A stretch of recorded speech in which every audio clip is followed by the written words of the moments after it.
Assalamualaikum warahmatullahi wabarakatuh.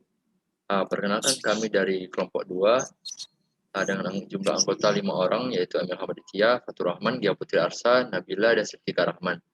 Jadi video kami ini kami buat untuk melengkapi tugas sistem politik Indonesia. Langsung saja, di video ini kami akan menyampaikan argumentasi kami mengenai mosi yang kita perdebatkan, yaitu larangan pemilik media massa untuk aktif menjadi politikus. Untuk mempersingkat waktu, langsung saja kita sambut pembicara pertama, yaitu Siftika Rahman. Kepada Tika, kita persilakan. Baik, terima kasih kepada moderator. Di sini, kami sebagai tim kontra tidak setuju dengan adanya mosi larangan bagi pemilik media massa untuk aktif menjadi politikus. Karena tidak salah jika sebuah media dikuasai oleh orang yang berkecimpung di dunia politik dan memiliki kepentingan. Dan kepentingan itu juga dapat disaring agar tidak memanipulasi berita yang akan ditayangkan. Sepanjang hal ini tidak melanggar kode etik jurnalistik, maka hal ini tidak dipermasalahkan. Dalam dunia pers, tak ada yang namanya tawar-menawar pemberitaan. Ada batas toleransi di mana pemilik media mengendalikan pemberitaannya. Kebebasan pers yang bertanggung jawab tetap menjadi yang terpenting. Mengacu pada Dewan Pers dalam Surat Edaran Nomor 01-SE-DP-1-2018 tentang posisi media dan imparsialitas wartawan dalam pemilu 2019 disebutkan bahwa media sebagai pengawas dan pemantau dalam perhelatan pemilu dan bukan sebagai pejuang para kepentingan pribadi. Jadi, praktik oligopoli media massa bisa membuat, mengontrol, dan membentukkan opini masyarakat. Oleh karena itu, hal ini dosa besar jika menggunakan media sebagai kepentingan politik. Sekian dari saya, kembali kepada moderator. Terima kasih kepada Tika atas argumen pembuka. Selanjutnya, langsung saja kita sambut ke pembicara kedua.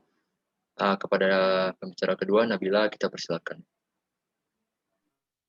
Terima kasih kepada moderator.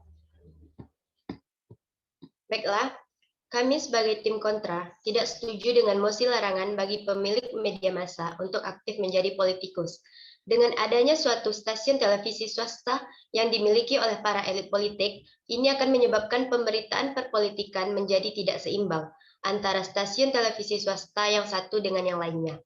Televisi yang dimiliki oleh suatu elit politik cenderung menyudutkan lawan politiknya, seperti bila lawan politiknya atau partainya mengalami suatu permasalahan seperti korupsi, maka media pertelevisian yang dimilikinya ini konstan rutin menayangkan kasus yang melibatkan lawan politiknya, yang bertujuan menggiring opini masyarakat atau pemilih untuk antipati terhadap lawan politiknya tersebut di pemilu yang akan datang. Dan dengan pemberitaan media massa ini menyoroti kinerja para elit politik yang tidak bekerja sesuai porsinya dan banyak melakukan penyalahgunaan kekuasaan seperti yang terjadi pada beberapa tahun silam, tepatnya pada tahun 2014, yang menyebabkan hilangnya kepercayaan publik terhadap lembaga tinggi negara, kasus korupsi yang melibatkan beberapa kader partai politik, kasus Hambalang, penanganan senturi yang tak kunjung usai, dan pelemahan lembaga pemberantasan korupsi negara, seperti yang terjadi pada akhir tahun 2014 menjelang pemilu beberapa tahun silam. Oleh karena itu, gejolak politik yang terjadi cenderung ke arah negatif dan kinerjanya dipandang kurang memuaskan bagi masyarakat.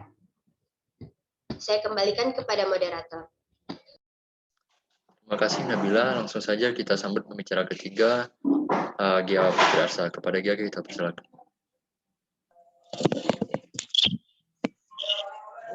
Baik, saya akan menambahkan poin-poin dari pembicara sebelumnya. Kami sebagai tim kontra tidak setuju dengan mosi larangan pemilik media massa aktif sebagai politikus. Tidak ada larangan bagi pemilik media massa untuk menjadi politikus. Semua orang tanpa terkecuali bebas terjun dalam dunia demokrasi. Tidak ada bedanya seorang pengusaha atau pemilik media massa untuk menjadi politikus.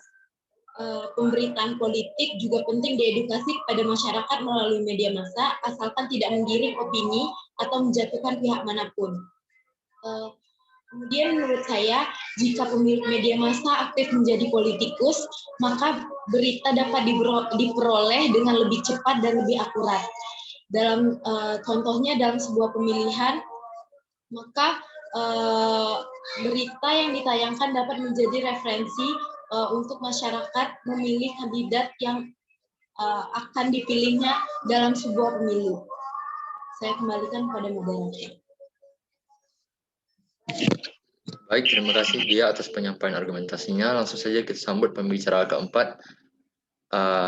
Kepada Bang Fatur, pembicara keempat, kita persilakan. Oh, baiklah, terima kasih moderator.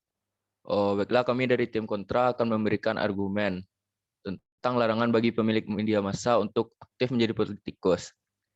Media massa pada zaman sekarang banyak sekali menyebarkan berita hoax yang seringkali mewarnai media pada saat ini. Jika media massa pada saat ini seringkali menyebarkan berita hoax, menurut kami media massa tidak pantas untuk menjadi politikus. Sebab di dunia politik semua hal itu sensitif sekali. Jika sebuah berita tidak pasti, disebarluaskan beritanya di media massa. Jika hal itu terjadi, maka perpecahan yang akan terjadi selanjutnya. Baiklah, kembalikan kepada moderator. Baik, terima kasih kepada pembicara keempat. Selanjutnya di sini saya Emil Hamaditya akan menyimpulkan poin-poin argumentasi kami. Jadi sebagai sesuai standing position kami sebagai tim kontra, jelas bahwasanya kami sangat menolak mosi yang kita perdebatkan pada kali ini, yaitu larangan pemilik media massa aktif, larangan bagi pemilik media massa untuk aktif menjadi politikus, karena ada beberapa alasan. Karena seperti yang sudah dijelaskan oleh pembicara-pembicara sebelumnya, setiap warga negara memiliki hak yang sama, memiliki kebebasan yang sama untuk berkecimpung aktif di dunia politik. Dan ini juga sudah dilindungi di Undang-Undang Nomor 39 Tahun 1999 bahwasanya setiap warga negara memiliki hak untuk memilih dan untuk dipilih di dalam dunia politik. Tidak peduli siapapun orangnya, apapun pekerjaannya, apakah dia seorang pengusaha ataupun dia sekalipun dia seorang pemilik media massa itu sendiri. Karena menurut kami di sini hak dan kebebasan setiap warga negara itu perlu dijunjung tinggi dan setiap orang itu memiliki hak untuk terjun ke dunia politik. Dan terakhir mungkin itulah penyampaian argumentasi dari kami. Saya selaku moderator mewakili kelompok 2, mohon maaf apabila kami terdapat beberapa kesalahan di penyampaian argumentasi pada kali ini. Terakhir saya ucapkan terima kasih. Assalamualaikum warahmatullahi wabarakatuh.